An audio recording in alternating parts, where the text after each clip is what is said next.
ខ្ញុំបាទសាស្ត្រាចារ្យជំនួយវិជ្ជបណ្ឌិតសេងសុមេតឯកទេសជំងឺថ្លើមកាពះពោះវៀនបាទថ្ងៃនេះដើម្បីចូលរួមអបអរទិវាសុខភាពថ្លើមពិភពលោកខ្ញុំបាទសូមលើកយកប្រធានបទមួយ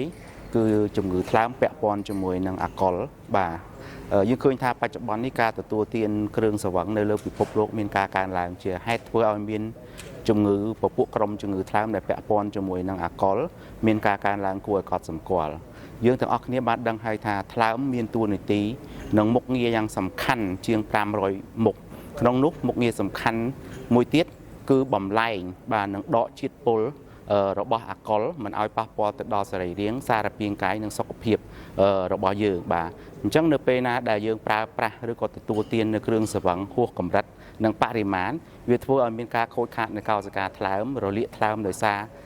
អាល់កុលនិងក្រិននិងមហារីកថ្លើមដោយសារអាល់កុលហេតុនេះសូមទទួលទានគ្រឿងស្រវឹងដោយទំនួលខុសត្រូវដើម្បីថែរក្សាសុខភាពថ្លើមឲ្យបានគង់វង្សក៏ដូចជាថែរក្សាអាយុជីវិតរបស់យើងឲ្យបានគង់វង្សយូរអង្វែងព្រោះថ្លើមមួយជីវិតមួយសូមអរគុណ Mega We Care